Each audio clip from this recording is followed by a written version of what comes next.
Methods में तीन तरह के पढ़ चुके, दो तरह के रह गए हैं, उनको पढ़ते हैं। मान लीजिए मैंने कोई फंक्शन बनाया शो नाम से। अगर हम किसी फंक्शन के पैरामीटर के नाम से पहले प्रीफिक्स लगा दें एस्ट्रिक्ट का। मान लीजिए पैरामीटर का नाम कर दिया मैंने ए, और उसके पहले मान लीजिए मैंने यहाँ पर क्या करा, प्रीफिक्स में लगा दिया एस्ट्रिक्ट ए। तो ये क्या करता है, ये हमारा, देखो इससे पहले जो मैंने पढ़ाया था वो था कॉमा, एस्ट्रिक्ट, उसके बाद कॉमा, फिर पैरामीटर का नाम। जब मैं ऐसे लगाता था तो इसका मीनिंग क्या होता था, कीवर्ड ओनली, कि एस्ट्रिक्ट के बाद अब जितने भी आएंगे वो कीवर्ड ओनली हो जाएंगे। लेकिन आज जो हम पढ़ रहे हैं उसमें कॉमा नहीं है, प्रीफिक्स में एस्ट्रिक्ट लगा हुआ है। जब हम प्रीफिक्स में एस्ट्रिक्ट लगाते हैं तो इसका मतलब होता है हमारा कि अब ये हमारा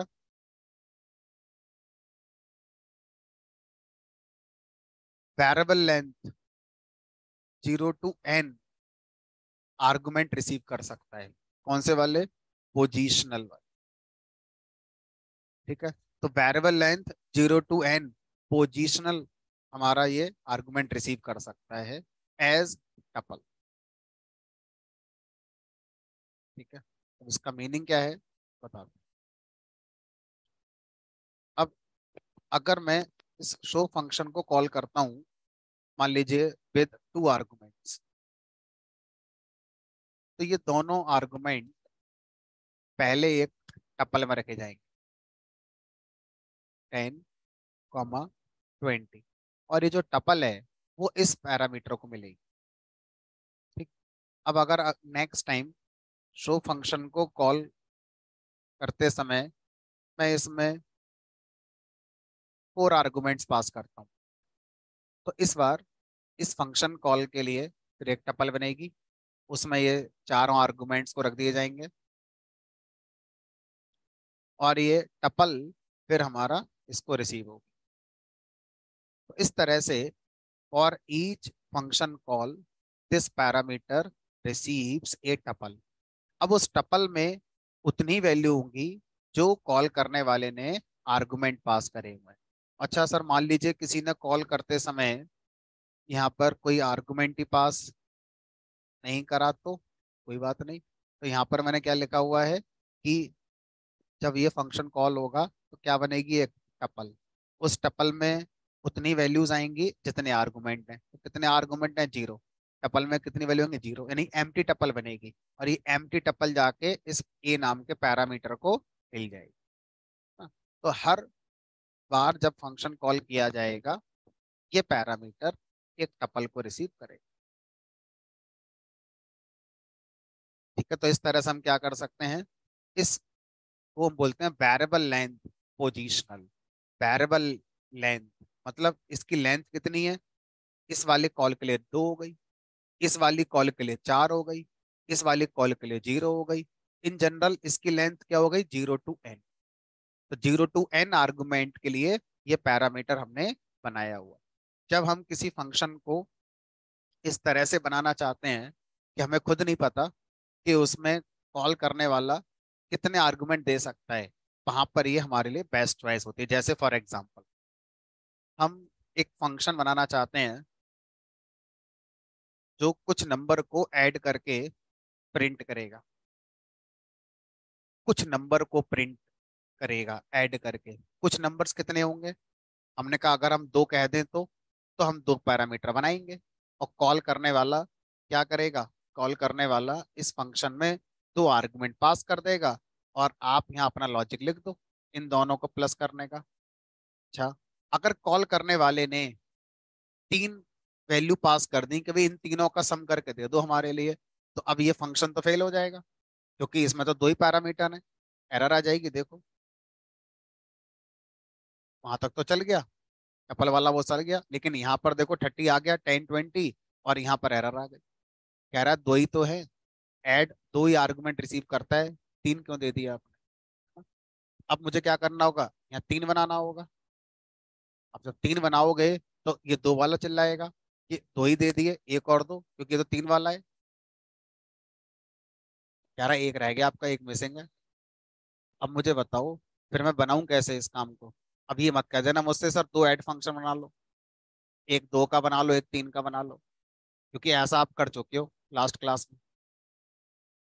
जब आप ऐसा करते हो तो आप सोच सही रहे हो, लेकिन पाइथन का जो कॉन्सेप्ट है वो ये कह रहा है कि जब भी आप सेम नेम का फंक्शन दोबारा बनाते हैं तो हमेशा क्या होता है, लेटेस्ट वाला ही चलता है। इस बात से फर्क नहीं पड़ेगा कि उसी नाम का फंक्शन पहले कितने पैरामीटर का था और अब कितने पैरामीटर का है। तो अब इस वाले कॉल के लिए फिर से क्या आ जाएगी, एरर, क्योंकि ये लेटेस्ट ये हो गया, 3 वाला ढूंढेगा, एरर आ जाएगी, बोलेगा वन मिसिंग। अब ये पाइथन में रहेगी प्रॉब्लम, जिसका सॉल्यूशन इस टॉपिक के बिना नहीं हो सकता जो अभी आप पढ़ा रहे हैं। क्या करेंगे आप, सर मैं यहाँ पर एस्ट्रिक ए लगा दूं, ठीक है। अब इसका फायदा ये हो गया कि कॉल करते समय हम कितने आर्गुमेंट पास कर सकते हैं उसकी लिमिट नहीं रही। आप 2 करेंगे तो भी सही है, 3 करेंगे तो भी सही है, और सर 4 कर दें तो 4 कर दो, 5 कर दो, कितने भी कर दो। क्यों, क्योंकि ये तो एक टपल की तरह सबको रिसीव कर लेगा हमारा, ठीक है। अब अगर आपसे कहा जाए कि सर यहाँ पर प्लस बी कैसे करोगे, आपके पास पैरामीटर तो एक ही रह गया, प्लस कैसे करोगे यहाँ पर। तो अब यहाँ पर लकीली हमारे पास पाइथन में एक रेडीमेड फंक्शन होता है, डेट इज सम। सो सम नाम का जो फंक्शन होगा, इस सम फंक्शन के अंदर हम क्या पास कर सकते हैं, एक टपल को पास कर सकते हैं, और सम फंक्शन क्या करेगा, उस टपल के अंदर जितनी वैल्यूज हैं उनका सम करके हमें देता है, ठीक है। तो अब हमारा काम हो गया, देखो 10 20 का एडिशन 30, 10 20 30 का एडिशन 60, उसके बाद इन सब का एडिशन जोड़ लो, 210 ही आएगा।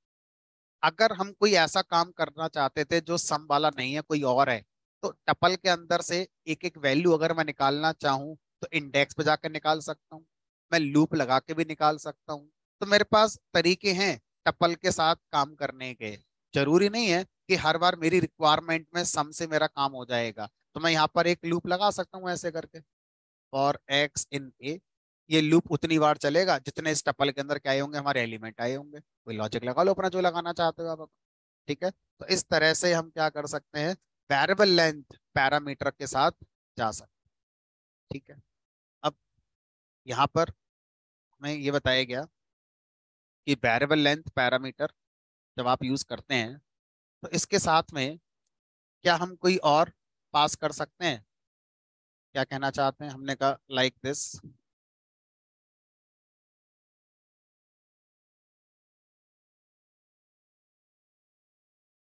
मैंने यहाँ पर लिख दिया, मान लीजिए ए कॉमा, इसको बी कर दिया, ए कॉमा बी। अब बताओ सर, ये सही है या गलत है। जो वेरिएबल लेंथ पैरामीटर है, इसके साथ हमने एक और पैरामीटर लगा रखा है ए। अब इसमें कौन जाएगा और इसमें कौन जाएगा, तो 10 चला जाएगा ए में, और बी चला जाएगा, 20 चला जाएगा बी में, ठीक है। इस वाले में 10 ए में जाएगा और ये दोनों कहाँ चले जाएंगे, बी में। ऐसा हम सोच रहे हैं, है ना। तो अब सर इसके बारे में आंसर दे देना, ये किस में जाएगा, ए में। बी में कौन जाएगा, एम्प्टी टपल, कुछ नहीं जाएगा, ठीक है। तो ये ए प्रिंट हुआ है, ये बी, ये ए प्रिंट हुआ है, ये बी का सम, ये ए ये बी का सम, ये ए बी का सम, बी में कुछ है ही नहीं तो सम जीरो, ये टपल एम्प्टी है तो, ठीक है। अब मैंने यहाँ पर क्या करा,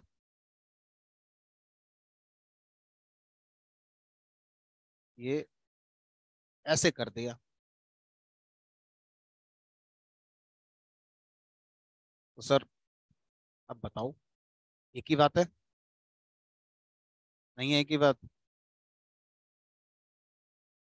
ये क्या बोलेगा, ये बोलेगा कि भाई हम तो सारे के सारे आर्गुमेंट रिसीव कर सकते हैं, तो ये दोनों मुझे ही दे दो।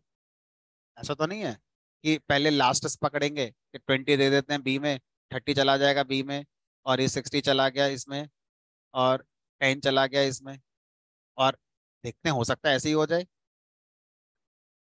क्या आ गई हमारी यहाँ पर, एरर। कह रहा है ये नहीं चलेगा।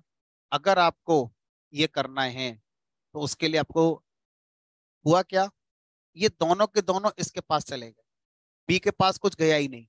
तो एरर मैसेज को जरा पढ़ना दोबारा से। कह रहा है पहली वाली कॉल पे ही ये दोनों चले गए ए के पास, लेकिन बी के पास कुछ गया ही नहीं, तो हमने क्या एरर दे दी, बी के लिए मिसिंग रह गया। तो अब ये बताओ बी को फिर हम दें कैसे, बी को हम पहुंचाएं कैसे।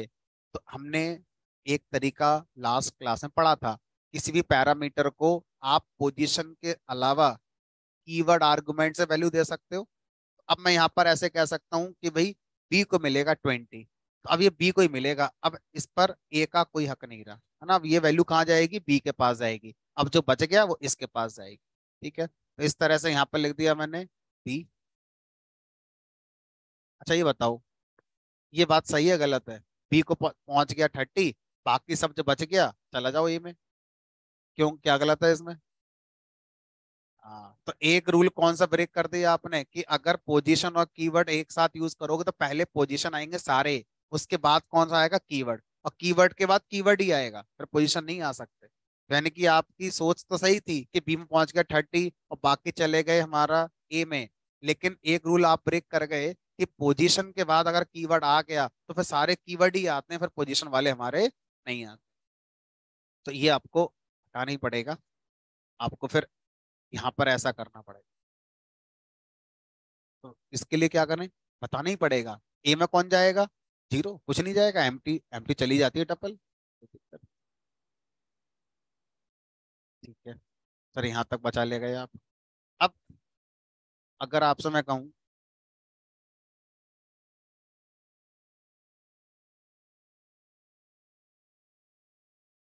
अब बताओ, ए और बी को सिंपली प्रिंट कर लेते हैं,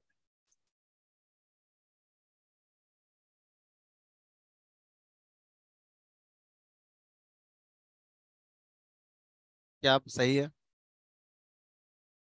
बी को मिल जाएगा 20, ए को मिल जाएगा। अच्छा, हमारे हेडिंग का नाम मैं दोबारा डाल देता हूँ, क्योंकि मुझे लग रहा है आप उसे मिस कर गए। वेरिएबल लेंथ 0 to n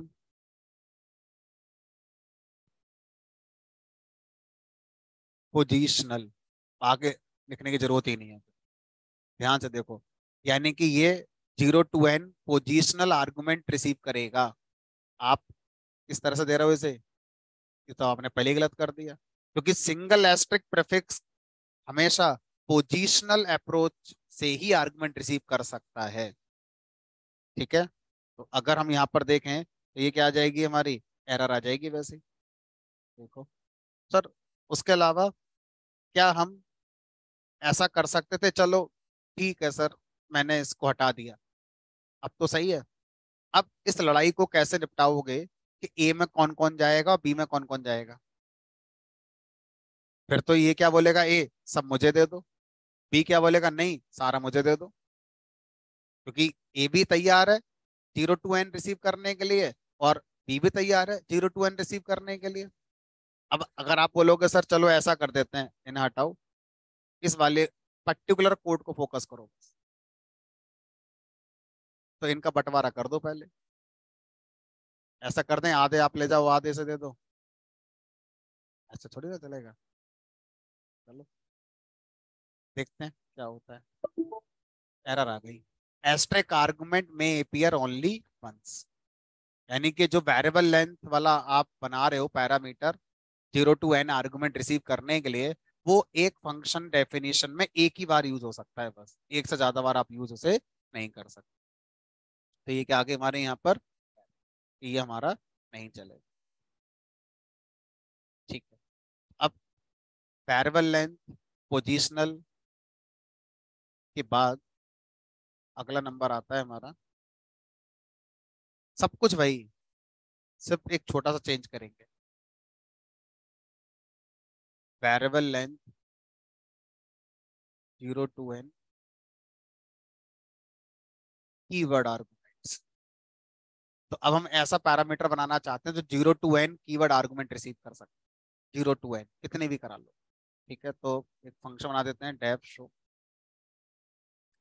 पहचान डबल एस्ट्रिक होती है। तो जब मैं डबल एस्ट्रिक प्रीफिक्स लगाता हूँ किसी पैरामीटर में, तो वो 0 to n तो होता है, लेकिन वो अब सारे के सारे आर्गुमेंट कीवर्ड से रिसीव करेगा, पोजीशन से रिसीव हमारा नहीं करेगा। ठीक है, तो अभी मैं यहाँ पर सिंपली ए को एज इट इज प्रिंट करा देता हूँ। तो अब सर यहाँ पर एक क्वेश्चन और आ गया कि जब आप शो फंक्शन को कॉल करेंगे, तो शो फंक्शन को कॉल करते समय आपने कहा कि कीवर्ड आर्गुमेंट पास करने हैं। तो कीवर्ड आर्गुमेंट कहाँ से लाएं? क्योंकि कीवर्ड आर्गुमेंट जब आपने पढ़ाया था तो एक बात ये भी पढ़ाई थी कि कीवर्ड आर्गुमेंट का नाम वही होना चाहिए जो पैरामीटर का नाम होना चाहिए। तो फिर उस हिसाब से तो एक ही बना पाएंगे, दूसरा बन ही नहीं पाएगा, क्योंकि दूसरा मैं बनाऊंगा तो उसका नाम ए तो मैं रखूंगा ही नहीं, कुछ और ही रखूंगा फिर। तो फिर 0 to n कैसे रिसीव कर लेगा ये? फिर तो एक ही कर पाएगा। तो यहाँ पर हमसे कहा गया कि जो कीवर्ड आर्गुमेंट्स हैं वो आर्बिट्रेरी नेम के आप यूज कर सकते हैं, अपनी मर्जी से अपने स्वेच्छा से कुछ भी बना लो जो आपका मन करे। मैंने बना दिया I = 10, J = 20। दोबारा कॉल करो तो मैंने बना दिया roll number =101, name =Sonu, age =20। कोई दिक्कत नहीं है। और अगली बार मैंने पास ही नहीं करा कुछ, क्योंकि आपने कहा 0 to n, जीरो भी चलेगा। लेकिन अब ये बताओ, ये सारे के सारे कीवर्ड आर्गुमेंट इसके पास पहुंचेंगे कैसे? क्या बनकर पहुंचेंगे? टपल बनकर पहुंचेंगे। टपल में 10 आएगा कि आई आएगा, 20 आएगा कि जे आएगा? हमने कहा अच्छा सोचो, पाइथन में आपने ऐसा क्या पढ़ा है जो इस फॉर्मेट का डेटा स्टोर कर सकता है? डिक्शनरी। तो इंटरनली क्या होगा, जब शो फंक्शन कॉल होगा तो इंटरप्रेटर चेक करेगा कि क्या पैरामीटर वेरिएबल लेंथ वाले हैं, और जैसे ही उसे पता चलेगा वेरिएबल लेंथ के पैरामीटर हैं, एक डिक्शनरी बनाएगा, और उस डिक्शनरी में जो कीवर्ड आर्गुमेंट है उसका नाम की रख देगा, और उसकी वैल्यू उस की वैल्यू बना देगा, I, 10, J, 20, और इस डिक्शनरी को हमारा पास कर देगा इसके लिए। अब हम किसी भी लॉजिक में इसका यूज आगे कर सकते हैं। ठीक है, इसी तरह से इस वाले कॉल के लिए एम्प्टी डिक्शनरी बनेगी, और इस वाले कॉल के लिए डिक्शनरी बनेगी जिसमें 3 की वैल्यू आपकी आ जाएगी। फिलहाल अभी हम इसको एज इट इज रन करा देते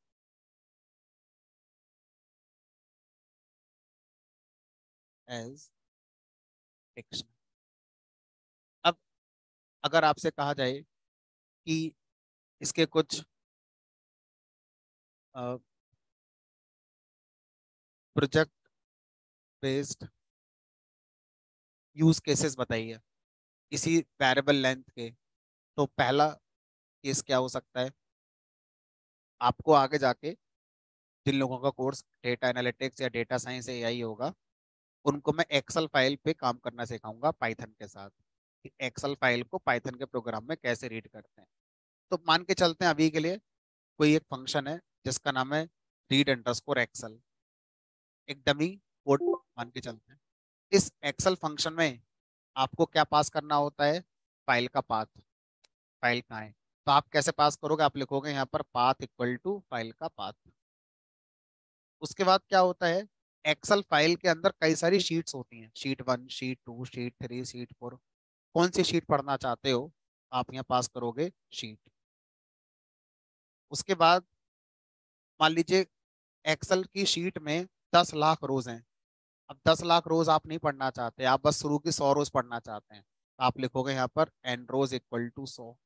मान लीजिए आपके एक्सेल शीट में 50 कॉलम है, सर मुझे 10 कॉलम पढ़ने हैं, मैं लिखूंगा n columns = 10।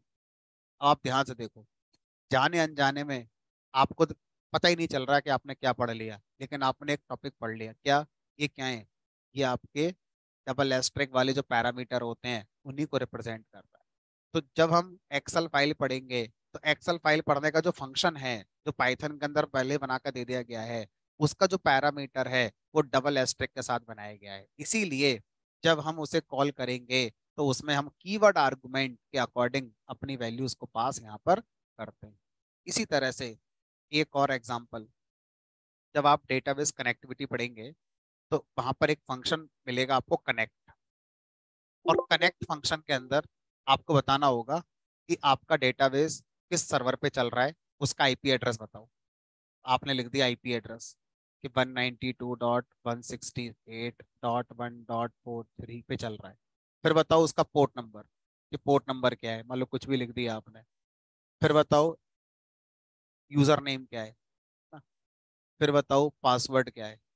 बाकी आप समझ गए। तो ऐसा आप कर पा रहे हो, ऐसा आप इसलिए कर पा रहे हो क्योंकि कनेक्ट फंक्शन जब बनाया गया होगा पाइथन में, तो वो डबल एस्ट्रिक प्रीफिक्स वाले पैरामीटर के साथ बनाया गया होगा। इसलिए आप इनको कीवर्ड आर्गुमेंट के थ्रू इस तरह से डेटा अपने पास यहाँ पर कर पाते।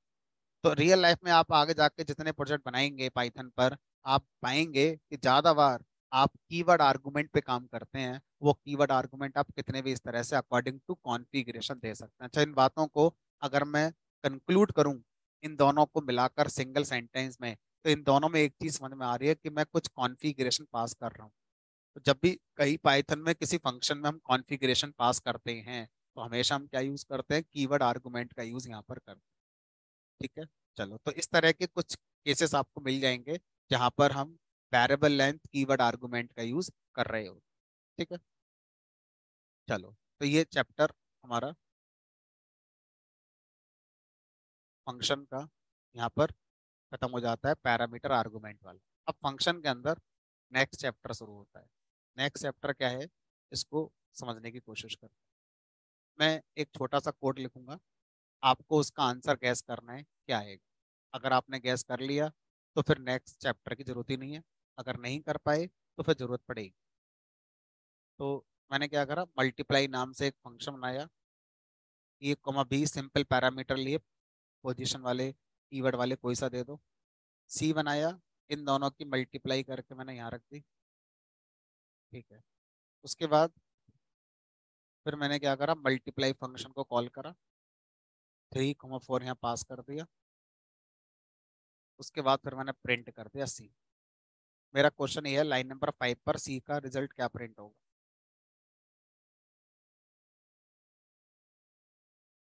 क्वेश्चन दोबारा समझेंगे। लाइन नंबर 5 पर सी वेरिएबल की क्या वैल्यू प्रिंट होगी।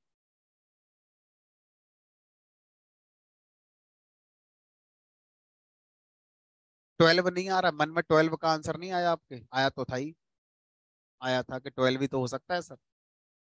12 का आंसर गलत क्यों है फिर। चलो, तो अब ध्यान से समझो। हमने एक टॉपिक पढ़ा था फंक्शन में, लोकल वेरिएबल का। लोकल वेरिएबल क्या होते हैं, ऐसे वेरिएबल जो फंक्शन के ब्लॉक में डिफाइन करे जाते हैं, क्या बोलते हैं उनको, लोकल वेरिएबल कहते हैं। अब जो लोकल वेरिएबल्स होते हैं हमारे, उनका स्कोप होता है। स्कोप मतलब उनकी एक्सेस, कहाँ तक वो एक्सेस किए जा सकते हैं। और उसका स्कोप क्या होता है, लोकल स्कोप। लोकल स्कोप का मतलब क्या होगा, फंक्शन के ब्लॉक तक ही, उस फंक्शन के ब्लॉक के बाहर उसका यूज नहीं किया जा सकता। तो इसके अकॉर्डिंग यहाँ पर सी वेरिएबल को एक्सेस ही नहीं है, सी वेरिएबल है यूज ही नहीं हो सकता। क्या आ जाएगी यहाँ पर हमारी, एरर आ जाएगी।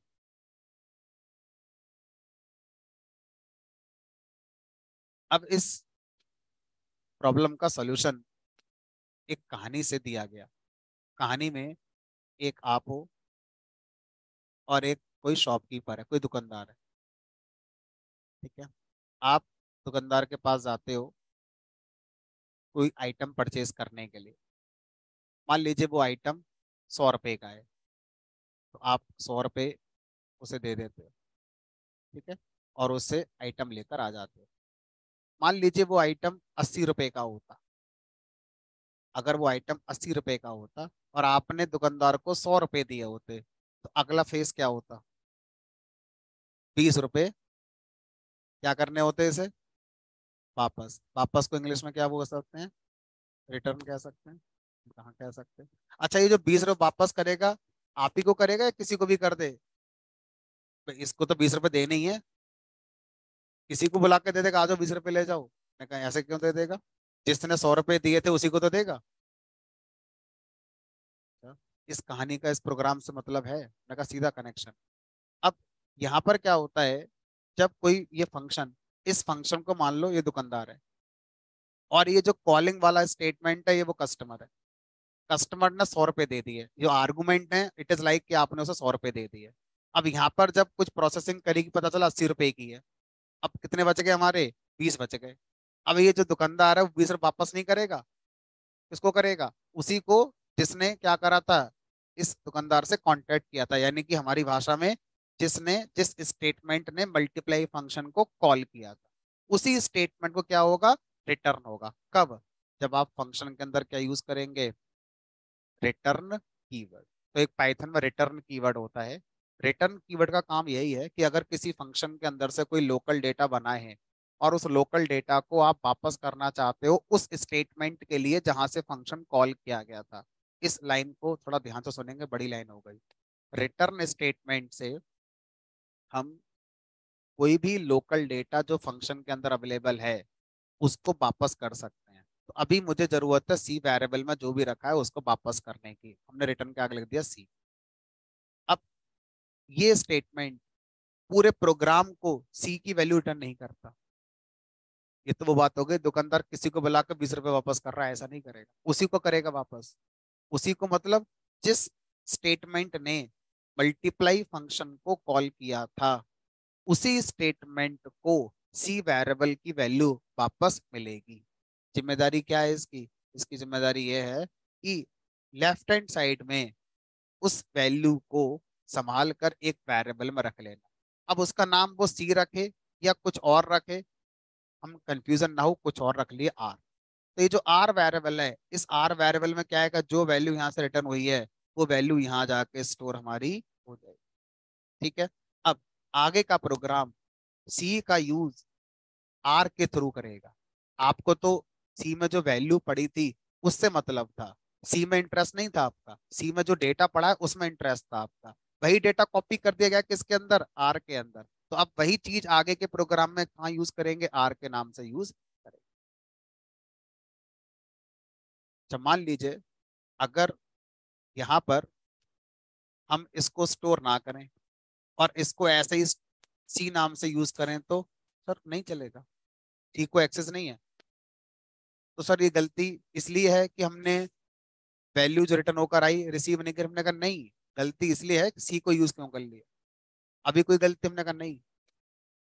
मतलब दुकानदार आपको 20 रुपए दे रहा, आप चले गए, तो उसका क्या मतलब उससे, है ना। तो ये तो वो बात हो गई कि इसने सी वापस करा, आपने रिसीव ही नहीं करा, तो नुकसान आपका हो गया ना, आप चले गए तो। वो तो कर रहा था वापस। तो जब आप किसी फंक्शन से कोई वैल्यू रिटर्न कराते हैं तो आपकी रेस्पॉन्सिबिलिटी है कि कॉलिंग स्टेटमेंट उस रिटर्न हुई वैल्यू को एक वेरिएबल में संभाल कर रखे, और अगर वो नहीं रखता है तो इसमें कोई एरर नहीं मानी जाती। ये आपका एक अपना कोडिंग अप्रोच होगा, शायद आपको जरूरत नहीं होगी उस वैल्यू की, इसलिए आपने रिसीव नहीं करी। तो हमें रिसीव करनी ही चाहिए। अब उसको हम उसी नाम के वेरिएबल में रिसीव करें या नए वेरिएबल में रिसीव करें वो आपकी मर्जी है। हमने अलग वेरिएबल में रिसीव कर लिया ताकि कंफ्यूजन ना रहे। अब हम चलाएंगे तो चल जाएगा। अब मान लीजिए आप इस मल्टीप्लाई फंक्शन को कॉल करके इससे रिटर्न हुई वैल्यू को सीधा प्रिंट करना चाहते थे, तो आप प्रिंट फंक्शन के अंदर से मल्टीप्लाई फंक्शन कॉल कर सकते। अब इसका मतलब ये नहीं है कि प्रिंट मल्टीप्लाई को प्रिंट कर देगा, ऐसा तब होता जब आप इसको एज ए स्ट्रिंग लिखते। इस बात को समझने का एक आसान तरीका मैं बताऊं। अगर मैं प्रिंट में ऐसे लिख दूं 4 + 5, तो प्रिंट क्या प्रिंट करेगा, 4 को प्रिंट करेगा या 5 को प्रिंट करेगा? यानी कि इसको एक एक्सप्रेशन मानेगा और इस एक्सप्रेशन को इवेल्युएट करेगा और जो रिजल्ट जनरेट होगा उसको प्रिंट करेगा। तो ये बात तो हम जानते हैं। तो इसी बात को आप फिर से इस स्टेटमेंट में भी समझेंगे कि जब प्रिंट के अंदर हम कोई फंक्शन कॉल करते हैं तो प्रिंट उसको एक एक्सप्रेशन ही मानता है और उसको वो एवेल्युएट करेगा। दैट मीन्स उसको कॉल करेगा, वहां से जो वैल्यू वापस आएगी उसको प्रिंट करेगा। तो सर इन दोनों अप्रोच में डिफरेंस क्या है? पहले वाली अप्रोच में 2 लाइन लगी टोटल, एक लाइन पे वैल्यू को रिसीव करा गया फिर प्रिंट कराया गया। इस वाली अप्रोच में लाइन एक कम लगी मेरी, तो सर यही अप्रोच ज्यादा अच्छी है। मैंने कहा नहीं, इस अप्रोच का एक ड्रॉबैक भी है। क्या ड्रॉबैक है? लाइन नंबर 9 पर मुझे वो रिजल्ट चाहिए, तो है ही नहीं। क्यों? क्योंकि वो आपने किसी वेरिएबल में रिसीव ही नहीं करा, सीधा प्रिंट को दे दिया। प्रिंट ने क्या करा, उसको प्रिंट करा दिया, खत्म कर दिया। तो अगर आप किसी फंक्शन से रिटर्न हुई वैल्यू को आगे के स्टेटमेंट में भी यूज करना चाहते हैं, तो ये अप्रोच आपकी बेटर है कि पहले संभाल कर एक वेरिएबल में उसको रख लीजिए, फिर आप उसे कहीं भी प्रिंट कराएं या किसी और जगह पास करें या कुछ भी करना चाहते हैं कर सकते हैं। ये अप्रोच तब यूज करना है जब आपको इस बात में श्योरिटी है, आप क्लियर है इस बात को लेकर कि जो फंक्शन से वैल्यू रिटर्न होकर आ रही है वो बस इसी जगह यूज होनी है, इसके अलावा कहीं और यूज हमारी नहीं हो। ठीक है। अब फंक्शन कॉल करने का तीसरा तरीका, अगर मैं आपसे कहूं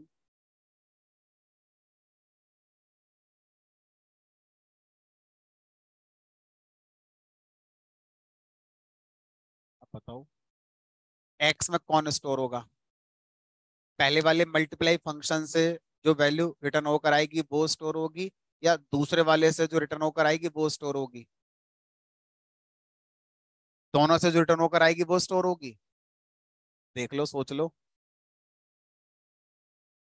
अच्छा, मैं दोबारा बोलता हूँ, एक्स वेरिएबल में क्या स्टोर होगा, है ना? ध्यान से सुनिएगा, शायद आप सही आंसर बता दोगे, सिर्फ ध्यान से सुनना है आपको। पहला ऑप्शन है मल्टीप्लाई फंक्शन जो पहली बार कॉल हुआ है उससे रिटर्न होकर जो वैल्यू आएगी वो स्टोर होगी। मैं इसको समझाने के लिए एरो बना देता हूँ। ये option 1। Option 2, second time multiply function जब कॉल हुआ है तो यहाँ से जो वैल्यू रिटर्न होकर आएगी वो स्टोर होगी। ऑप्शन 3, सर दोनों से ही होगी, दोनों की स्टोर होगी, वन वाली भी होगी, पहले वाले का भी स्टोर होगा इसमें और दूसरे वाले का भी होगा। ऑप्शन 4, सर इन दोनों से जो वैल्यू रिटर्न होकर आई है उनका एडिशन होगा, और एडिशन से जो रिजल्ट बनेगा वो रिजल्ट जाके इस एक्स वेरिएबल में स्टोर होगा। ये ऑप्शन 4 हो गया। अब बताओ इन चारों में कौन सा सही है? ऑप्शन 4। इसका मतलब इस बार किसी फंक्शन से वैल्यू जो रिटर्न होकर आ रही है मैं उसे ना किसी वेरिएबल में स्टोर कर रहा हूँ ना उसे मैं प्रिंट कर रहा हूँ, लेकिन किसी एक एक्सप्रेशन में यूज कर ले रहा हूँ। ठीक है, और उस एक्सप्रेशन के बाद अगर मुझे कोई ये कह दे कि इस फंक्शन से जो आया वो दे दो, है नहीं मेरे पास, सीधा मैंने उसको प्लस में यूज कर रखा था। ठीक है, तो इस तरह से हम क्या कर सकते हैं, इस तरह से किसी भी फंक्शन को जब हम कॉल करते हैं तो कॉल हम उसको इंडिपेंडेंट स्टेटमेंट बना के कर सकते हैं, लाइक दिस। कॉल हम उसे प्रिंट के अंदर से कर सकते हैं, कॉल उसे हम किसी एक्सप्रेशन से कर सकते हैं, लाइक मेरा प्लस एक्सप्रेशन। आपकी रिक्वायरमेंट क्या है आपको उसको समझना होगा, देखना होगा। ठीक है। अब सर यहाँ तक चीजें ठीक लग रही हैं, कोई दिक्कत नहीं है हमारी। अब ये बताओ, अगर अब मैं इस वाली अप्रोच के साथ आगे बढ़ता हूँ, कॉल करने वाला ये सोच के बैठा था कि मुझे फंक्शन से एक वैल्यू रिटर्न होगी, इसलिए उसने अपने आप को प्रिंट के अंदर से कॉल कराया।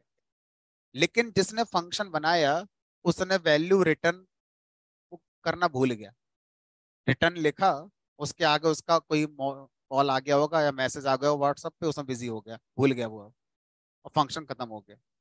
अब कॉल करने वाले को क्या एरर मिलेगी, या जब मैं फंक्शन डिफाइन करूंगा उस समय एरर आएगी, या चल जाएगा? आंसर है चल जाएगा। तो सर वैल्यू का रिटर्न होगी नन। जब आप फंक्शन में कोई भी वैल्यू रिटर्न नहीं करते हैं तो पाइथन की तरफ से नन वैल्यू रिटर्न कर दी जाती है। कॉल करने वाला अगर उस रिटर्न वैल्यू को यूज करना चाहता है तो उसे नन मिलेगी, है ना? इस तरह से डिफॉल्ट वैल्यू किसी भी फंक्शन से जब आप रिटर्न कराते हैं तो आपकी वाली रिटर्न होती है, और जब नहीं कराते हैं तो नन रिटर्न होती है। अच्छा सर मैंने अगर रिटर्न ही लगाया होता तो अभी भी आउटपुट सेम आएगा। तो पाइथन में फिर तो सर आज से पहले, इस फंक्शन से पहले जितने फंक्शन हमने बनाए थे कभी रिटर्न तो लगा ही नहीं था हमने, तो यानी कि वो सारे फंक्शन बाय डिफॉल्ट क्या रिटर्न कर रहे थे? नन। सर प्रिंट नहीं हो रहा था, क्यों? क्योंकि आप उन फंक्शंस को कभी प्रिंट से प्रिंट ही नहीं कर रहे थे। सोचो आप ऐसे कर रहे थे, आप तो ऐसे कर रहे थे ना हमेशा, इसलिए जो वहां से रिटर्न होकर आ रहा था वो आपको मिला ही नहीं, क्योंकि आपको उसकी जरूरत ही नहीं थी। आज से पहले जितने फंक्शन मैंने बनाए हैं, अगर मैं उन सारे फंक्शंस को प्रिंट से कॉल करा दूं और वो फंक्शंस कुछ भी रिटर्न नहीं कर रहे हैं, तो आपको नन वापस मिलेगा ही मिलेगा। तो इस तरह से अगर कोई फंक्शन वापस नहीं करता है तो डिफॉल्ट रिटर्न क्या होता है, डिफॉल्ट रिटर्न इज। अब सर थोड़ा सा कॉन्सेप्ट को और इंटरेस्टिंग करते हैं। मान लीजिए इस बार मैंने अर्थमेटिक नाम का फंक्शन बनाया है जिसमें दो पैरामीटर है ए और बी। मैंने सी वेरिएबल में इन दोनों का एडिशन करके रख लिया, डी वेरिएबल में इन दोनों का मल्टीप्लाई करके रख लिया, ई वेरिएबल में मैंने इन दोनों का डिवीजन करके रख लिया। ठीक है। अब मैं तीनों को रिटर्न करना चाहता हूँ, रिटर्न सी। मैंने सोचा पहले अलग अलग रिटर्न लगा दूं, रिटर्न डी, रिटर्न। अब अगर हम गैस करना चाहें इस फंक्शन में, मान लीजिए मैंने कर दिया 10, 2, तो सी में आ गया 12, डी में आ गया 20, ई में आ गया 5। रिटर्न पहले मैंने सी करा, फिर डी करा, फिर ई करा। तो जब आप मल्टीपल रिटर्न स्टेटमेंट लगाते हैं तो जो सबसे पहला रिटर्न स्टेटमेंट है सिर्फ वही एग्जीक्यूट होता है, उसके बाद फंक्शन को टर्मिनेट कर दिया जाता है। यानी कि इंटरप्रेटर फर्स्ट रिटर्न स्टेटमेंट के आगे आप क्या लिखते हैं फंक्शन में उसको इग्नोर कर देता है, उसको रीड ही नहीं करता है। यानी कि फिर आउटपुट कहना चाहिए उस हिसाब से,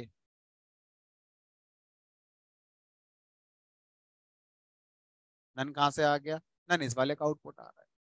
ठीक है। तो अब अगर मैं आपसे कहूँ नहीं सर हम ऐसा नहीं चाहते थे, हम तो तीनों की वैल्यू रिटर्न करना चाहते थे,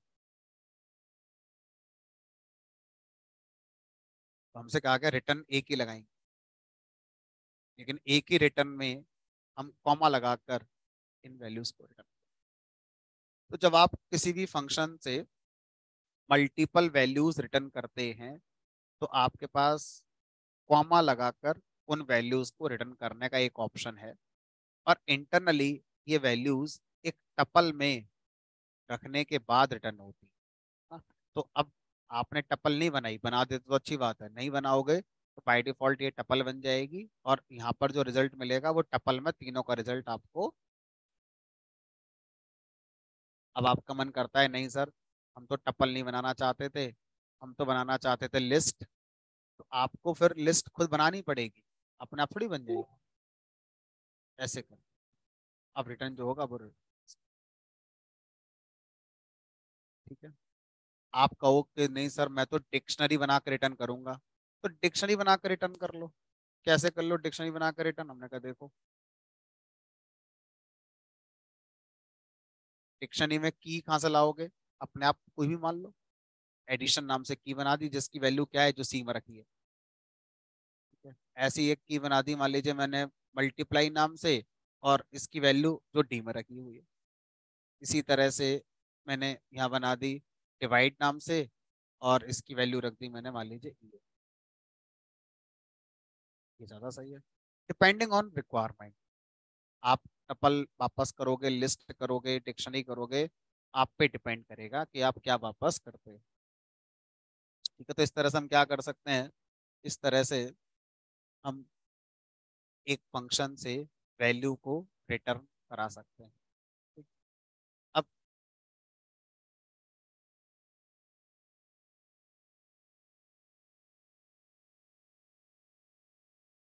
लॉजिकल क्वेश्चन है, आप इसका आंसर देने की कोशिश करिए।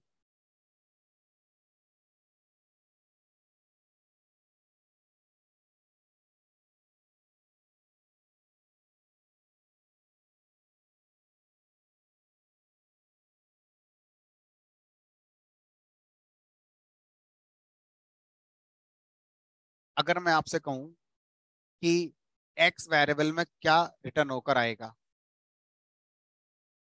ऑप्शन वन, जो फन टू नाम का फंक्शन है उसने रिटर्न किया होगा वो।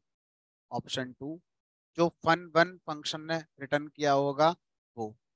ऑप्शन थ्री, सर दोनों ने जो भी रिटर्न किया होगा वो एक्स वेरिएबल में आ जाएगा। Option four, error. सर ऐसा नहीं कर सकते, बताओ। इस नाम से कोई फंक्शन नहीं है, हम एक लॉजिकल बात कर रहे हैं कि अगर ऐसा होता तो क्या रिटर्न होकर आता।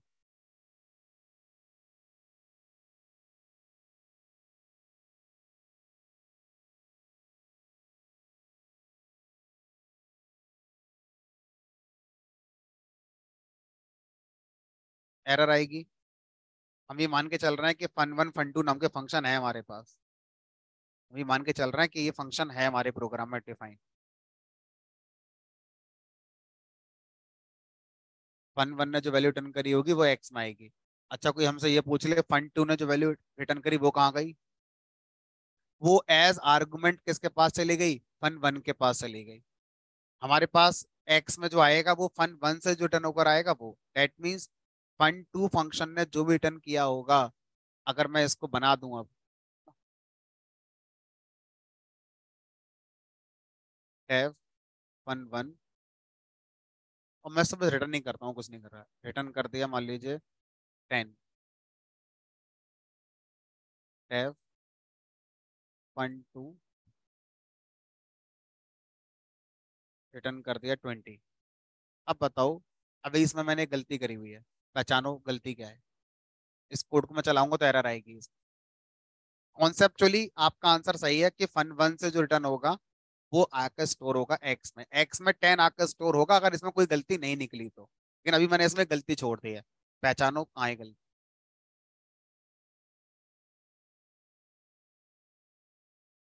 हाँ अब ध्यान से सोचो, इधर आप क्या बोलोगे पहले कि फन टू फंक्शन कॉल होगा बिना आर्गुमेंट के, बिना पैरामीटर का बनाया है, कोई दिक्कत नहीं है। यहाँ से वैल्यू रिटर्न हुई 20, रिटर्न हुई 20, अब वो रिटर्न वैल्यू किसको मिल जाएगी, फन वन को। यानी कि ऐसे मानो इसकी जगह 20 आ गया, अब इसका मतलब फन वन में एक आर्गुमेंट चला गया 20, तो सर डिफाइन करते समय उसको रिसीव तो करो पैरामीटर के अंदर पहले। ठीक है, इसलिए एरर आएगी कि एक आर्गुमेंट हमारा आपने पास कर दिया लेकिन ये जीरो आर्गुमेंट टेक करता है। देखो, takes zero argument but one pass, ऐसा करके कुछ आएगा। Takes one one zero argument but one pass given. ठीक है, तब अगर उसको चलाना चाहते हैं तो यहाँ पर मुझे क्या करना होगा, यहाँ पर कोई भी एक आर्गुमेंट बना लो, लाइक मैंने ए नाम से बना। अब उस ए का इस्तेमाल मैं कहीं कर ही नहीं रहा हूँ, उस ए का मैं कोई, चलो कर लेते हैं सर, ए की पावर 2 कर दो। अब बताओ कुल मिलाकर लाइन नंबर 8 तक जब हम पहुंचेंगे तो आउटपुट में क्या देखेगा, 20 का पावर 2। ठीक है, चलिए तो इस तरह से फंक्शंस के आर्गुमेंट, फंक्शन का रिटर्न हमें कंट्रोल करना आना चाहिए। ठीक है, अब अगर मैं आपसे कहूं कि फंक्शन एक तरीके से मशीन की तरह है, जैसे एक मशीन होती है, तो मशीन किसी काम के लिए आप लेकर आए होगे, कोई काम कर रही होगी मशीन आपका, तो जो काम है उसको इनपुट पास करो, मशीन उस काम को प्रोसेस करेगी और फिर आपको क्या ला कर दे देगी, आउटपुट। गेहूं पीसने की मशीन, गेहूं डालो, पिसाई हो गई, आटा ले जाओ, ऐसे तो मान सकते हैं। अब कोई सी मशीन सोच लो इस तरह से, दूसरा वाली मशीन सोच लो, कुछ भी सोच लो, हमारा जो फंक्शन है वो कह रहा है मैं यही तो हूँ, आप मुझे यही मान लो कि मैं एक मशीन हूँ, आपने मुझे बनाया है किसी काम को करने के लिए, मान लीजिए मल्टीप्लाई करने के लिए या पैसे ट्रांसफर करने के लिए या ओटीपी जनरेट करने के लिए या कोई भी काम करने के लिए, चाहे छोटा काम है चाहे बड़ा काम है। हम एक एक लाइन का प्रोग्राम बना रहे हैं फंक्शन के अंदर, जैसे जैसे आगे बढ़ेंगे हम फंक्शन के अंदर 10 लाइन भी लिखेंगे, 20 लाइन भी लिखेंगे, 100 लाइन भी लिखेंगे, डिपेंड करेगा कि हम किस पर्पस के लिए बना रहे हैं फंक्शन। अब फंक्शन जिस पर्पस के लिए बनाया गया है वो हमसे क्या मांगेगा, इनपुट। इनपुट फंक्शन को कैसे देते हैं, फंक्शन रिसीव कैसे करेगा उस इनपुट को, पैरामीटर्स, और फंक्शन उन पैरामीटर्स पे अपना लॉजिक लगाएगा, लॉजिक से जो रिजल्ट जनरेट हुआ है क्या करेगा वो हमारा, वापस कर देगा। वापस कर देगा मतलब क्या कर देगा, रिटर्न कर। तो अगर हम देखें तो मोस्ट ऑफ द फंक्शंस का जो एक स्ट्रक्चर होता है वो इसी फॉर्म का होता है, कि फंक्शन पैरामीटर में आर्गुमेंट को रिसीव करते हैं एज इनपुट, उन पर लॉजिक लगाते हैं और जो रिजल्ट जनरेट हुआ है उसको आपको क्या कर देते हैं, वापस कर देते हैं। ठीक है, तो इस तरह से हम फंक्शन को एक मशीन की तरह समझ सकते हैं। अब हम पाइथन में फंक्शन को दो पार्ट्स में कवर करेंगे। पहला पार्ट हम बेसिक मान लेते हैं।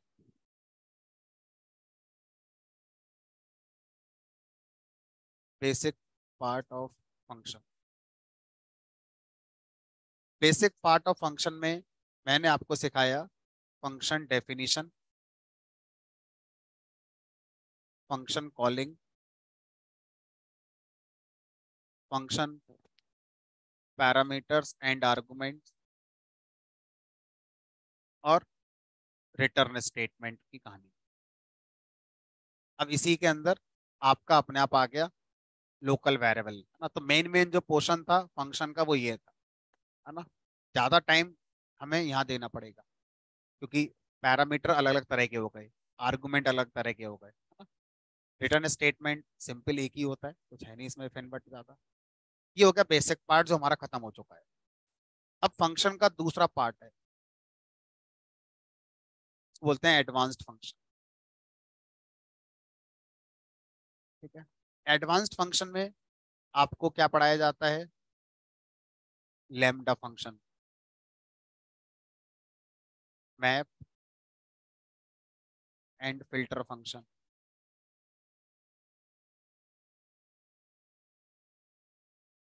उसके बाद आपका आता है इसमें नेस्टेड फंक्शन, फिर आएगा इसमें आपका क्लोजर, फिर आपका आता है इसमें डेकोरेटर, फिर आपका आएगा इसमें जनरेटर। ठीक है, तो ये जो कॉन्सेप्ट हैं, lambda, map, filter, nested function, closure function, decorator function, generator function, इनको हम एडवांस फंक्शन के नाम से जानते हैं। तो अभी हमारा फंक्शन का एक हिस्सा पूरा हुआ है। अब इस दूसरे वाले हिस्से को अभी हम नहीं शुरू कर रहे हैं। इससे पहले हम पाइथन के जो और कुछ टॉपिक हैं पहले उनको कवर कर लेते हैं, उसके बाद फिर हम इनको पढ़ेंगे एडवांस वाले पोर्शन। ठीक है, अब आगे बढ़ते हैं नेक्स्ट चैप्टर की तरफ। अब जो नेक्स्ट चैप्टर है वो हमारा पूरी तरह से डिपेंड करता है फंक्शन वाले चैप्टर पे। क्या करना चाहते हो उसमें, हमने कहा देखो उसमें हम ये करना चाहते हैं, ये मैंने एक प्रोग्राम बनाया जो दो नंबर एज ए पैरामीटर उनको रिटर्न कर देता है सम करके। आसान है। ऐसे ही एक बना दो मल्टीप्लाई, सेम दो नंबर को रिसीव करेगा और उनका मल्टीप्लाई करके वापस कर देगा। रिटर्न कर दिया ए मल्टीप्लाई बी। ठीक है, और क्या करोगे, और सर इसमें हमने एक कोई एक्स नाम का बना दिया वेरिएबल जिसकी वैल्यू कर दी 10। ऐसे ही बस मन आ गया बन। अब क्या चाहते हो, अब हम ये चाहते हैं कि आपने जब फंक्शन का चैप्टर शुरू किया था तो एक बात बोली थी कि हम फंक्शन को दूसरे प्रोग्राम से 2 साल बाद 5 साल बाद भी कॉल कर सकते हैं। तो अभी हम 2 साल 5 साल में तो नहीं जाते, लेकिन ये जरूर सीखना चाहते हैं कि ये फंक्शन दो मैंने बनाए, इवन एक वेरिएबल बना दिया है और ये मैंने सेव कर दिया एक प्रोग्राम के अंदर जिसका नाम मैं बड़ा करके ले देता हूँ P208। आप हमें क्या करके दिखाओ, एक अलग प्रोग्राम बनाओ, उसका नाम कुछ भी रख लेना, यहां से ये दोनों फंक्शन कॉल करके दिखाओ। अगर आप यहाँ से कॉल करके दिखा देंगे तो ये प्रोग्राम अब चाहे हम आज बनाएं, चाहे कल बनाएं, चाहे परसों बनाएं, चाहे 10 साल बाद बनाएं, कॉल कर ही लेगा फिर हमारा। तो अब हम ये सीखने जा रहे हैं कि एक प्रोग्राम के फंक्शन को दूसरे प्रोग्राम से कैसे कॉल करते हैं। ठीक है, चलो देखते हैं। तो इसको एज इट इज रहने देते हैं, हमने कहा एज इट इज रहने देते हैं। एक नई फाइल बना लेते हैं, एक नई फाइल बना लेते हैं। और इस नई फाइल में अगर मैं आपसे कहूं कि मैं प्रिंट करना चाहता हूं एक्स, तो कैसे कर लोगे प्रिंट एक्स, वेरिएबल तो वहां ही नहीं। हम सोच रहे हैं कि ये एक्स वेरिएबल ना इस वाले प्रोग्राम से आएगा, P208 वाला जो प्रोग्राम है इसका वेरिएबल यहाँ पर है। सर एरर आ जाएगी ना, आपको सोचने से क्या होता है भाई, इंटरप्रेटर के पॉइंट ऑफ व्यू से सोचना पड़ेगा ना।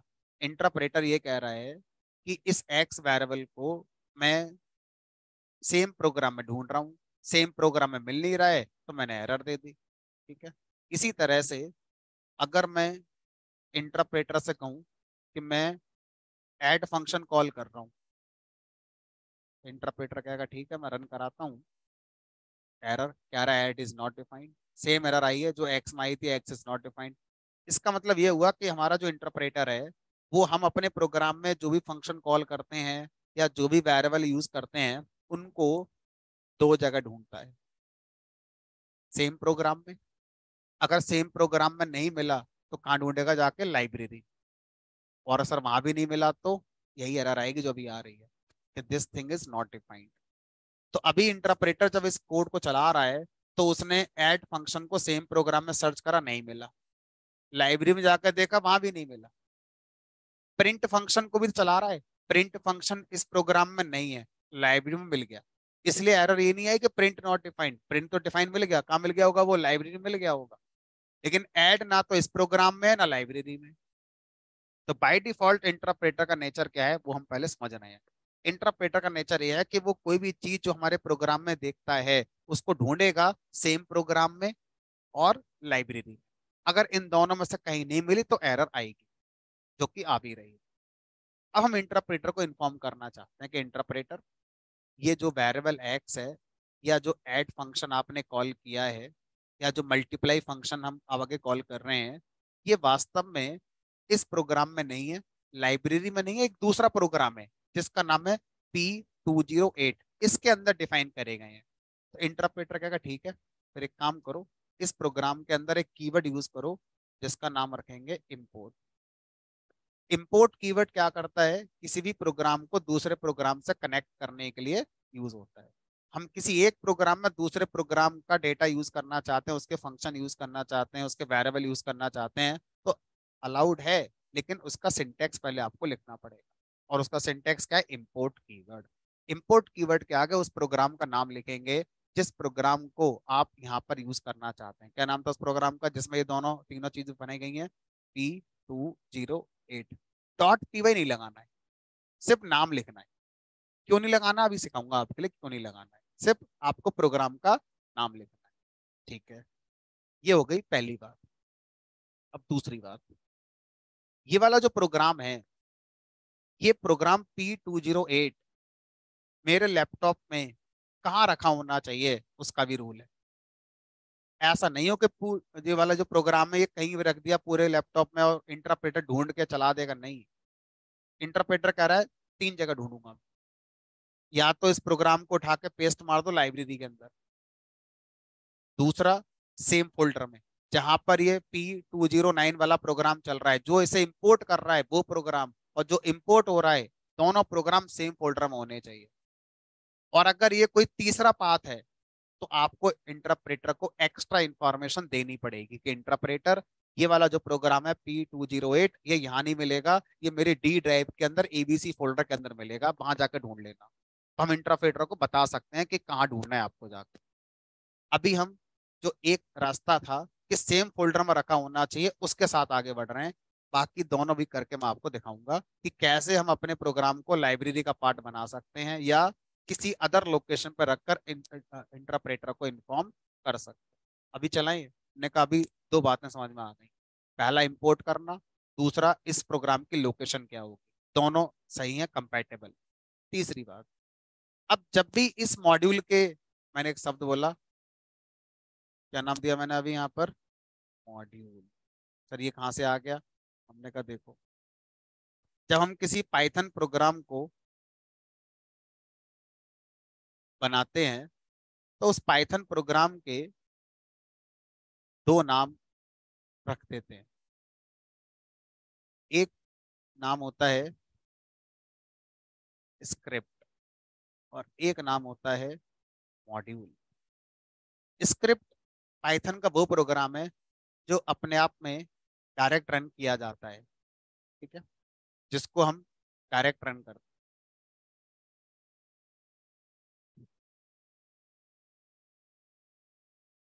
Run directly. मॉड्यूल वो प्रोग्राम है, run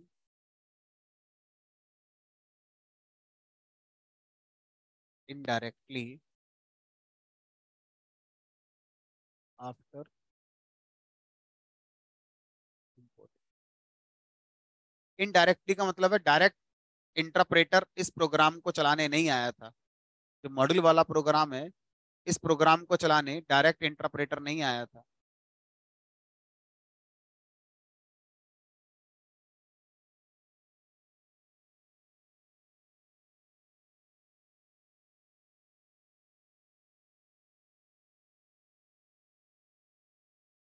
run indirectly after importing.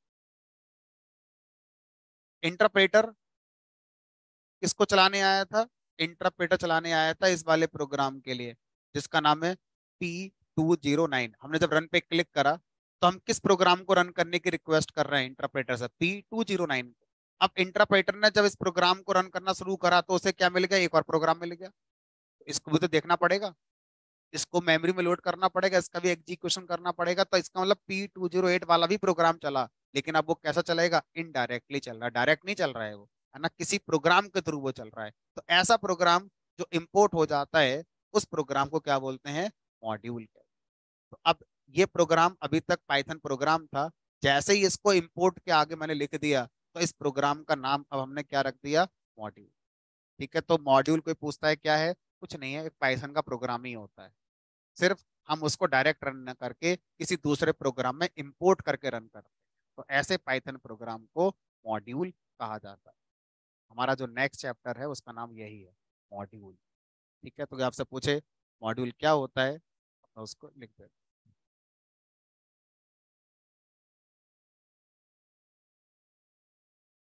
जैसे पाइथन प्रोग्राम कोई नई चीज नहीं है, मतलब कुछ नया पढ़ना ही नहीं है, पाइथन प्रोग्राम ही होता ही है। मॉड्यूल क्या है? Module is a Python program which is imported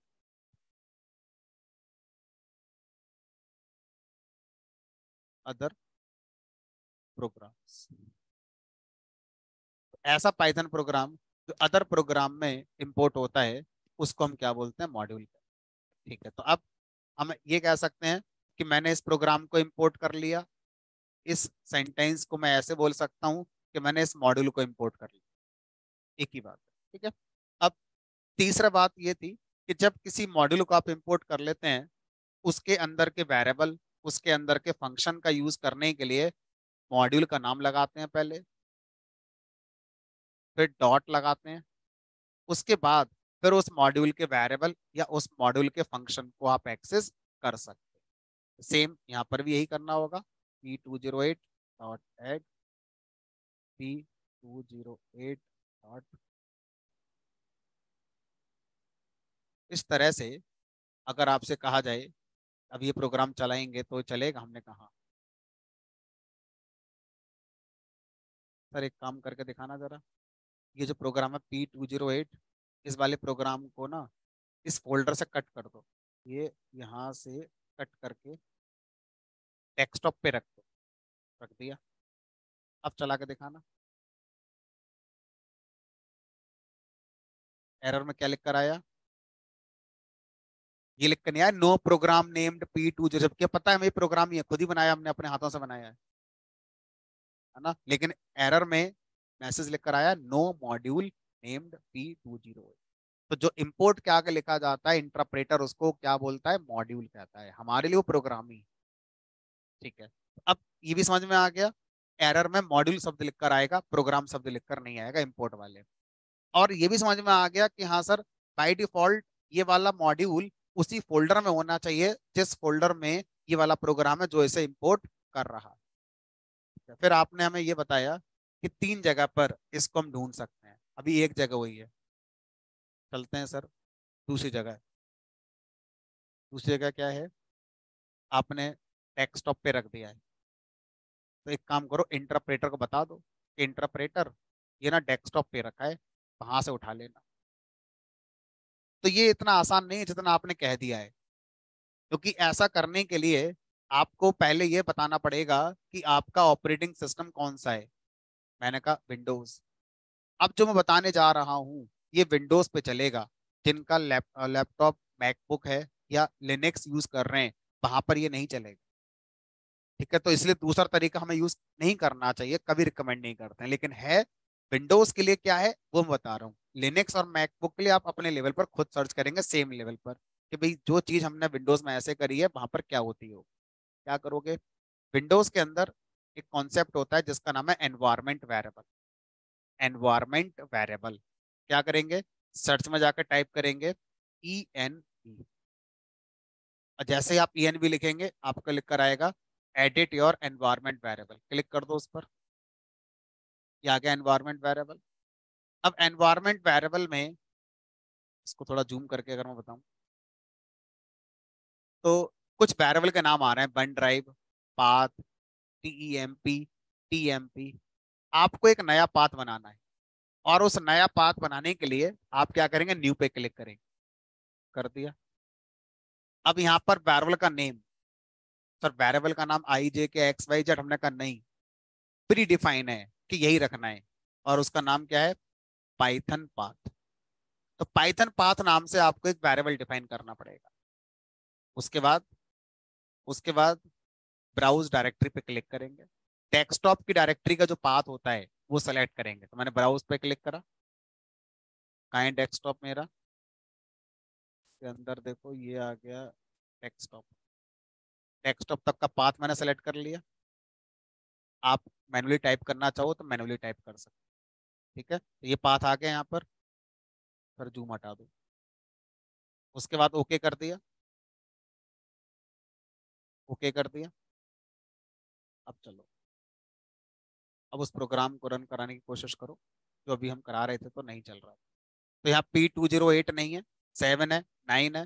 desktop पर रखा है P208, और हमने इंटरप्रेटर को इन्फॉर्म कर दिया है। कैसे करा, पाइथन पाथ वेरिएबल को कॉन्फ़िगर करके। तो पाइथन पाथ वेरिएबल किसके लिए होता है, इंटरप्रेटर के लिए होता है।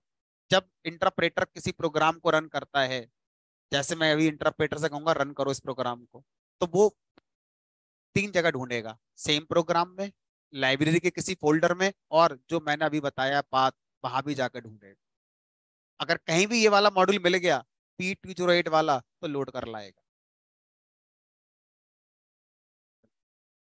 लेकिन अगर आपने डेस्कटॉप से हटाकर प्रोग्राम कहीं और रख दिया तो फिर एरर आ जाएगी। तो आपको क्या करना पड़ेगा, फिर से कॉन्फ़िगर करना पड़ेगा अपने इंटरप्रेटर के लिए। तो आपको ये नहीं करना है, क्योंकि कहीं रिकमेंड नहीं करते इसे। सोचो अगर ये प्रोग्राम मैं आपको अभी पेन ड्राइव में दे दूं, या आपको अभी मैं ग्रुप में शेयर कर दूं, अब इस प्रोग्राम को जब आप चलाएंगे, जो आपने ये प्रोग्राम अभी आपने दिया है, तो इस प्रोग्राम को चलने के लिए इस P208 वाले मॉड्यूल की जरूरत पड़ेगी। अब मैंने आपको ये भी दे दिया, आपने अपने कंप्यूटर के डेस्कटॉप पे रख लिया, चल जाएगा? नहीं, पहले आपको क्या करना पड़ेगा, अपने कंप्यूटर के एनवायरनमेंट वेरिएबल में जाके इसका पाइथन पाथ कॉन्फ़िगर करना पड़ेगा। तो सर अगर मैं अपने क्लाइंट को ऐसा कोई सॉफ्टवेयर दे दूं तो उसको करना आ जाएगा एनवायरनमेंट वेरिएबल, क्यों आएगा? उससे क्या पता एनवायरनमेंट वेरिएबल क्या होता है, कौन सा पाथ क्या सेलेक्ट करना है। तो आप अपने क्लाइंट को जब भी कुछ दोगे, तो आप एक ही फोल्डर में दोनों फाइल रख कर दोगे, सेम लोकेशन हो जाएगी हमारी। चलो सर, दो तरीके हमने देख लिए। हमने तो तरीके सीखने हैं, सही गलत जब जाएंगे कहीं जॉब करने तब देखेंगे, है ना? अब पाइथन पाथ को हटा देते हैं, ताकि कोई कंफ्यूजन ना रहे। मैंने इसको सेलेक्ट करा, डिलीट कर दिया, ओके कर दिया। अब चला कर देखो, दोबारा रन करके चला कर देखो, इसको बंद करो, अब चला कर देखो।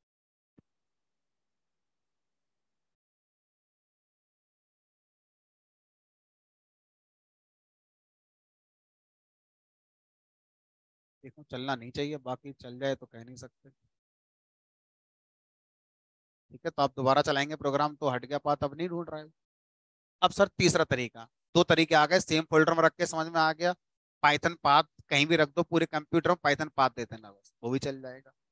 अब मैं इसको लेकर चलता हूँ पाइथन की लाइब्रेरी में, यहाँ से कॉपी करेंगे। अब फिर से जो मैं बताने जा रहा हूँ, हर लैपटॉप के हिसाब से अलग है, हर लैपटॉप मतलब हर ऑपरेटिंग सिस्टम के हिसाब से अलग है। तो विंडोज में पाइथन की लाइब्रेरी कहाँ इंस्टॉल होती है मुझे पता है, मैकबुक में लाइनेक्स में कहाँ होती है मुझे आइडिया नहीं है। एक बार गूगल पे सर्च करके आप देख लेना कहाँ इंस्टॉल होती है, फिर उसके अकॉर्डिंग आपको जाना है। तो आप विंडोज में सी ड्राइव के अंदर एक फोल्डर होता है यूजर्स नाम से, मैं इसको जूम करके नेविगेट कर, तो यूजर्स नाम का एक फोल्डर है, इसके अंदर आपको जाना होगा। यूजर्स फोल्डर के अंदर आपका यूजर नेम, मेरा यूजर नेम ड्यू कैट है, ऐसे ही आपका कोई होगा, उसके अंदर आप जाएंगे। अब यहाँ पर एक हिडन फोल्डर होता है जिसके अंदर पाइथन की लाइब्रेरी स्टोर होती है। सर हिडन फोल्डर दिखेगा ही नहीं, हमने कहा, तो पहले आपको उसको इनेबल करना होगा, हिडन वाले आइटम्स को। व्यू पे जाएंगे, हिडन आइटम्स, विंडो 11 में व्यू का बटन शायद आता ही नहीं है, अलग उनके ऑप्शन है, एक बार देख लेना विंडो 11 में कैसे आए। हिडन आइटम्स पे क्लिक कर दिया।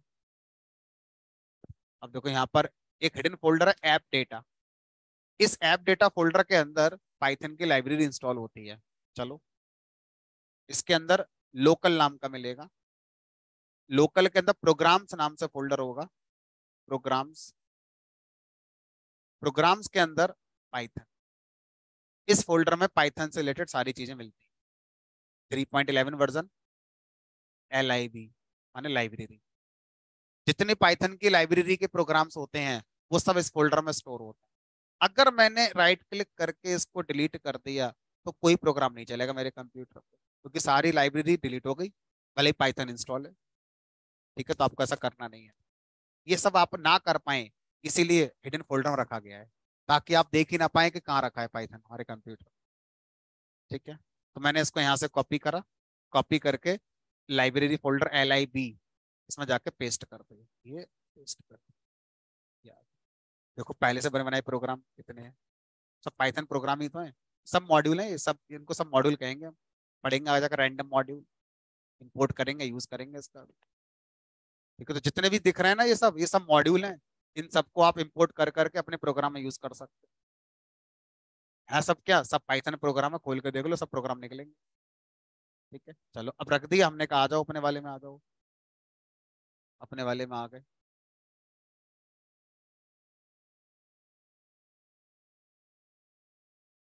अब रन करा के देखो,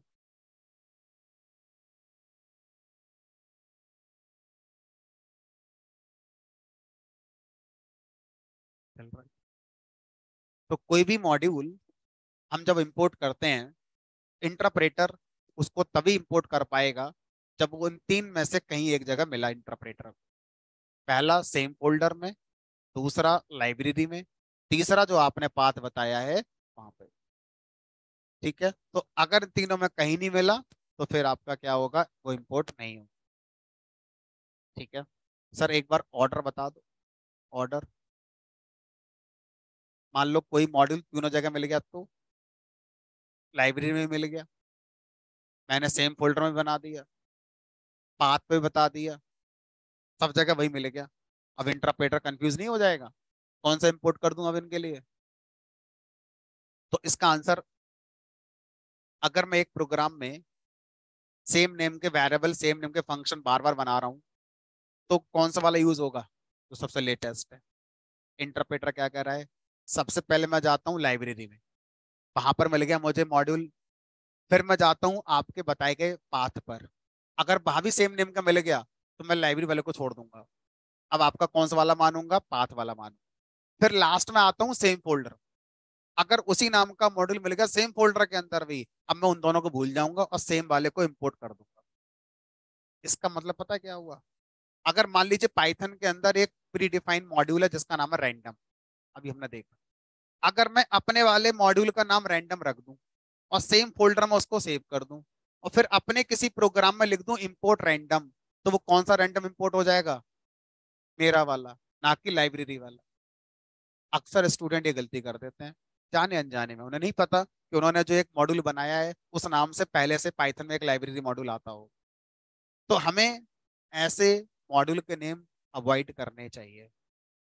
ठीक है, लेकिन अगर ऐसा हो गया तो मैंने आपको बता दिया, ऑर्डर सबसे पहले लाइब्रेरी, फिर पाथ, फिर सेम फोल्डर, वो जो सबसे लेटेस्ट में मिला है वो वाला कंसीडर हमारा होगा।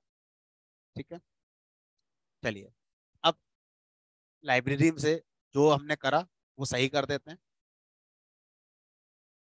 यहाँ से हम जो भी था उसको डिलीट कर देते हैं और अपने फोल्डर को, प्रोग्राम को जैसा था वैसा यहाँ पे लाके पेस्ट कर देते हैं।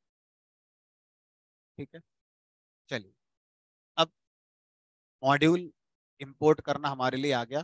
कैसे हम मॉड्यूल को इंपोर्ट कर सकते हैं, मैं आपको जो रेकमेंड करूंगा अप्रोच, वो अप्रोच क्या होगी, सेम फोल्डर वाली। ठीक है, अब एक आखिरी क्वेश्चन आज की क्लास।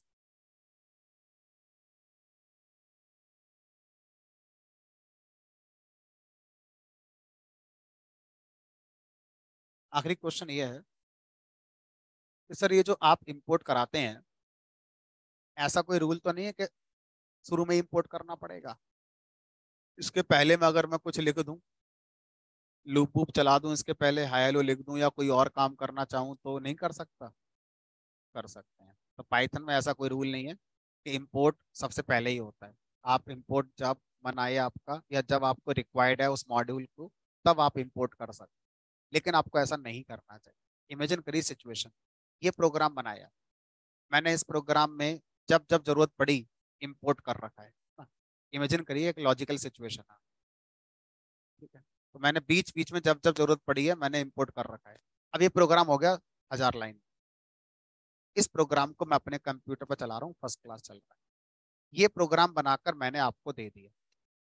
अब आपने अपने कंप्यूटर पे इसे रखकर जब रन कराया तो एरर आ गई। क्यों? क्योंकि मैंने आपको जो इंपोर्ट हुए मॉड्यूल है वो नहीं दी। आपके में तो मॉड्यूल आएंगे नहीं जो मैंने इंपोर्ट कर रखे हैं। तो आपने मुझे फोन करा कि सर वो आपने जो प्रोग्राम दिया था ना उसमें कुछ मॉड्यूल्स की एरर आ रही है, उनको भी शेयर कर दो। अब मैंने आपसे ये पूछ लिया कि बताओ कौन कौन से मॉड्यूल के नाम बताओ। अब जब आपको इस बात का आंसर मुझे देना होगा तो इस प्रोग्राम को आपको क्या करना, पूरा पढ़ना पड़ेगा। क्यों? गलती मेरी थी ना उसमें, क्योंकि मैंने जब मेरा मन हुआ बीच बीच में तब तब इंपोर्ट लगा रखा है। अब आपको पूरा प्रोग्राम पढ़ना पड़ जाएगा इस बात का आंसर देने के लिए कि सर कौन कौन से मॉड्यूल हैं जो आप मुझे शेयर करोगे। लेकिन अगर मैंने इंपोर्ट शुरू में ही कर रखे होते तो शुरू की 4 से लाइन देखकर आप मुझे बता देते सर ये मॉड्यूल इसमें इंपोर्ट हो रहा है, ये दे दो मेरे लिए। इसलिए अच्छी अप्रोच क्या है कि मॉड्यूल इंपोर्ट हमेशा बिगिनिंग में कर लेने चाहिए, ना कि जब जरूरत पड़ रही है तब करो। एरर नहीं आएगी, ऐसा कर सकते हो, लेकिन ऐसा करने से कोड की रीडेबिलिटी पुअर हो जाती है। कुछ लैंग्वेजेस इस बात को रूल बना देते हैं कि ये बात तो बहुत जरूरी है ना। जावा, जावा लैंग्वेज के अंदर भी इंपोर्ट का कॉन्सेप्ट होता है, लेकिन वहां पर आपको आजादी नहीं है कि जब मन करे तब इंपोर्ट कर लेना। शुरुआत में ही करना पड़ेगा। अपना कोड लिखने से पहले जितने इंपोर्ट करने पहले कर लो। जरूरत भले ही 100वीं लाइन पे पड़े, 1000वीं लाइन पे पड़े, लेकिन इंपोर्ट पहले करके आना पड़ता है। जावा जैसी लैंग्वेज, सी में भी यही होता है। सी में इंपोर्ट की जगह क्या चलता है, इंक्लूड। सी में चलता है hash include studio, hash include conio, ऊपर ही करना पड़ेगा सबसे पहले। ये नहीं कह सकते सर पहले लिख लेते हैं 10-12 लाइन का कोड, बीच में इंक्लूड करेंगे एरर आ जाएगी। ये लैंग्वेजेस जानती हैं कि बेटर अप्रोच यही है कि पहले इंक्लूड इंपोर्ट जैसे जो दूसरी चीजों को इंपोर्ट करते हैं करंट प्रोग्राम में, वो बिगिनिंग में लिखना सही है जिससे कोड की रीडेबिलिटी बनी रहे। पाइथन ने फ्लेक्सिबिलिटी दे दी कि देखो सही तो यही है, लेकिन हम एरर नहीं देंगे अगर बीच बीच में लगा दोगे इंपोर्ट, तो आपको लगाना फिर भी नहीं चाहिए। चलिए आज इतना, कल मिलेंगे। कल मॉड्यूल इंपोर्ट करने के जो और फ्लेवर होते हैं उनको डिस्कस करेंगे। पूछना है किसी को पूछ लें।